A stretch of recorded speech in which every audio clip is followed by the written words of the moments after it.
There you go, get the first aid kit. It's got a cut over here. Okay. Nothing in there? Great. I'll grab the first aid kit. There's gotta be some stuff in here, right? Empty. Who's used all this stuff? How many times have we run into this, either at home or in the workplace? We'll talk about CPR, AED, first aid training, and the importance of checking our equipment and our supplies. Hey, what's up, everybody? Charlie here. Wanted to go over something very important, near and dear to me, obviously because of the field of work that I'm in, but also something that should be near and dear to you. First aid. Now, I'm just going to talk a little bit about first aid kits, what you should look out for, why it's so important, and we're going to talk about custom kits, right? You want to build something on your own. What should you put in here, right? We'll talk a little bit about that. I'm also going to talk a little bit about the ones that you get right off the shelf. Johnson & Johnson makes a kit. You can pick these up in pretty much every drugstore you can think of. You can purchase these online through Red Cross, the American Heart Association.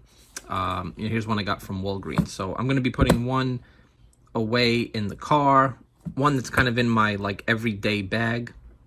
I'll probably use that one for this because it's a little bit smaller. I'll probably put this one in the car. This one I'm working on just for the dog.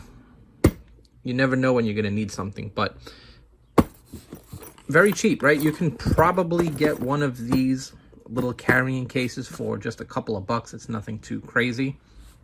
I'll talk about the Walgreens one first. And when you talk about first aid kits, you're talking mostly about minor injuries, okay? Cuts, scrapes, little outdoor injuries, little burns, minor sprains, things of that nature, okay? So this one here comes from Walgreens. I'm going to show it to you in just a second. The one thing I want to bring up to everybody is it's great that you have these, but most of them will have an expiration date, right? This one is 2023. What I encourage everyone to do is maybe once a year or twice a year, maybe once in the summer and once in the winter. Just kind of review your first aid kits. See if you need to stock up on anything. Maybe you need to change things out.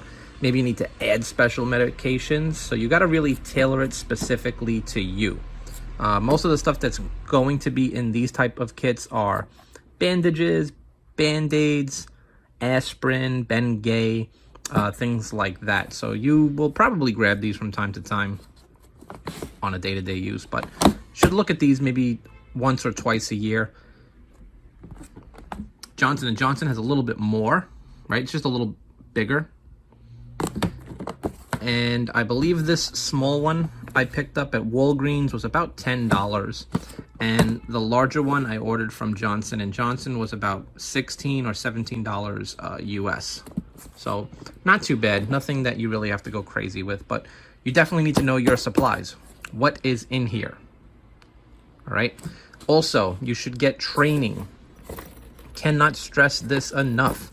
CPR training, AED training, the Heimlich maneuver. Those are skills that you want to have and hopefully never have to use, instead of the other way around where there's a situation and you have no idea what to do. It's going to take first responders some time to get to you, okay? So whatever care you can give, highly valuable, all right? All right, now we're going to take a look inside. So this is the kit that I'm going to build for my dog. I got a bulldog. Everybody that knows me loves I love animals, but, you know, they like to play. They like to play rough sometimes. So just having some bandages, self-adhesive tape, some peroxide. This one I'm working on building. All right, so that's why it's empty, but I'd love to know your comments. What do you think should go inside my pet's first aid bag? I know it's very fashionable. I'm not looking to go crazy. Like I said, this is for minor cuts, scrapes, things like that. If there is a real emergency, obviously I'm going to take my dog to the vet. if there is a human emergency, we've got our little kit right here. You've got an instant cold compress. Usually have antibiotic, alcohol wipes, things of that nature. PPE, very important as well. You want to make sure you have your protective gear. PPE, personal protective equipment. You've got some sterile pads here, wipes, wound care, right? Now, remember, if you're dealing with first aid, you are probably dealing with blood, vomit, saliva, things of that nature. So, you know, today's day and age, you can look up a lot of information, but you want to make sure that you get it from a valid source. But most first aid kits will come with some general guides. As you see here, always, always, always use PPE. Keep yourself safe.